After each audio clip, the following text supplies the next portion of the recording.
যোগ্য যারা শিক্ষক, শিক্ষাকর্মী, শিক্ষিকা তাদের সঙ্গে ভারতীয় জনতা পার্টি ডে ওয়ান থেকে আছে।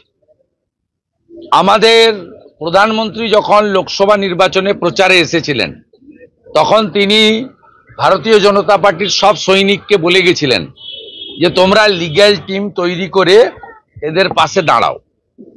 এবং আপনারা সবাই দেখেছেন ডকুমেন্টারি এভিডেন্স, 30 ডিসেম্বর বিজেপির 15 জন এমএলএ এসএসসি ভবনে গিয়ে 7ই জানুয়ারি যে হিয়ারিং ছিল তার আগে গিয়েই যোগ্যদের তালিকা জমা দেওয়ার দাবি করেছিলাম। চেয়ারম্যান সিদ্ধার্থ মজুমদার পালিয়ে গেছিলেন, মমতা ব্যানার্জির নির্দেশে সচিব মিট করেছিলেন। তাই বিজেপি যোগ্যদের পক্ষে এবং 23 লক্ষ পীড়িতর পক্ষে। কারণ এটাতে 18 বা 6000-এর ভাগ করলে হবে না। এই পুরো স্ক্যামটাতে পশ্চিমবাংলার 2016 সালে এসএসসি পরীক্ষায় বসা 23 লক্ষ বেকার যুবক যুবতী তারাই এফেক্টেড, তারাও বঞ্চিত হয়েছেন। এবং এর জন্য একমাত্র দায়ী হচ্ছেন মমতা বন্দ্যোপাধ্যায়, এই রাজ্যের মুখ্যমন্ত্রী। আমরা যোগ্যদের পক্ষে আছি। আমি তাদের বলেছি যে কোনো কাট অফ টাইম নেই।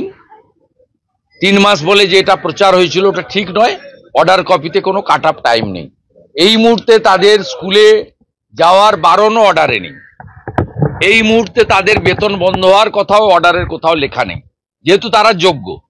এবং তাদেরকে আমি একটা জিনিস পরিষ্কার করে বললাম যে 20-25 জন যোগ্য শিক্ষক, শিক্ষাকর্মী, শিক্ষিকা বোনেরা এসেছিলেন, অত্যন্ত ভেঙে পড়েছেন। আমি তাদের বলেছি, দেখুন মমতা ব্যানার্জি এবং তার পরিচালিত এসএসসি, পার্থ চ্যাটার্জির নেতৃত্বে, এসএসসির তো কোনো রোল ছিল না।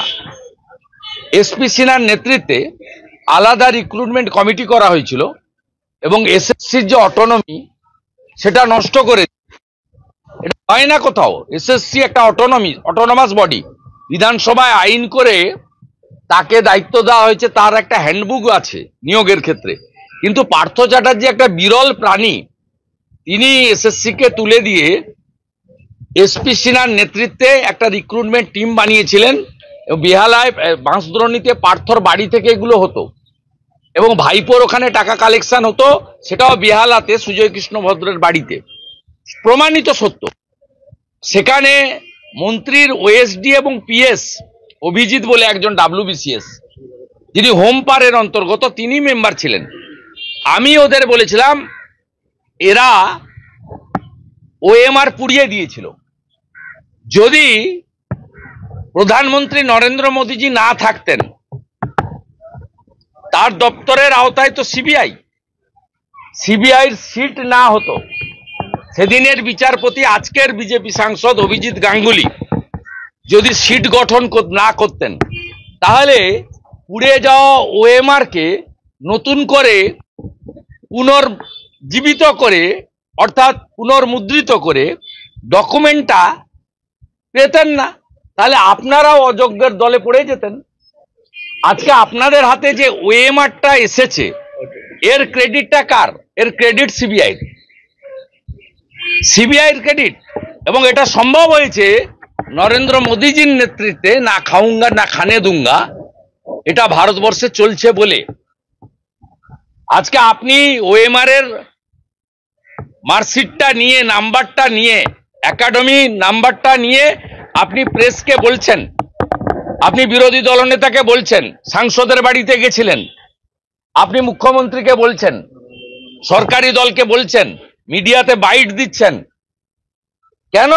আপনি বলছেন যে আমার ওএমআর অনুযায়ী মার্কস ছিল, আমি যোগ্য, আমি বিচার চাই। এটা সম্ভব হয়েছে সিবিআইর জন্য। এটাও নষ্ট করে দিয়েছিল মোটা পার্থ এবং মমতা ব্যানার্জি। তাই ভারতীয় জনতা পার্টি যোগ্যদের ক্ষেত্রে কমিটেড। আমি ওদের পরামর্শ দিয়েছি ইন্ডিভিজুয়াল রিট করতে এবং অন্য কোনো দাবি না করে দফা 1 দাবি 1 মমতার পদত্যাগ আওয়াজ তুলতে। এই একটা লোকের জন্য গোটা বাংলাটা ছারখার হয়ে গেল। আর সব ল্যাম্পপোস্ট, ওটাই একমাত্র পোস্ট যত নষ্টের গোড়া হচ্ছেন উনি। এবং আমি শুনেছি একটা বড় অংশের বেকার যুবক যুবতী, বঞ্চিত, চাকরিচ্যুত, তারা 21শে এপ্রিল নবান্ন অভিযানের নাকি ডাক দিয়েছেন বা দেবেন। আমি শোনা কথা আমার সোশ্যাল মিডিয়াতে, এখন নট ক্লিয়ার। যদি করে সেখানে সকলকে যুক্ত হতে বলেছি, কারণ উনার পদত্যাগ এবং উনার বিদায় এর পার্মানেন্ট সলিউশন হবে।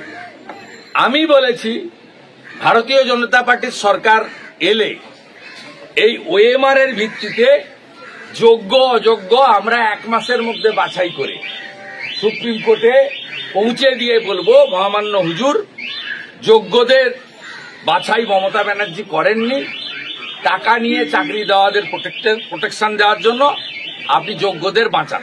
কিন্তু সামগ্রিক যে লড়াই 23 লক্ষের জন্য, 16 সালের পরীক্ষায় 23 লক্ষ পরীক্ষার্থী ছিল, তাদের সকলকে নিয়ে বিজেপি লড়াই করবে। এটা ছোটখাটো সংখ্যা নয়।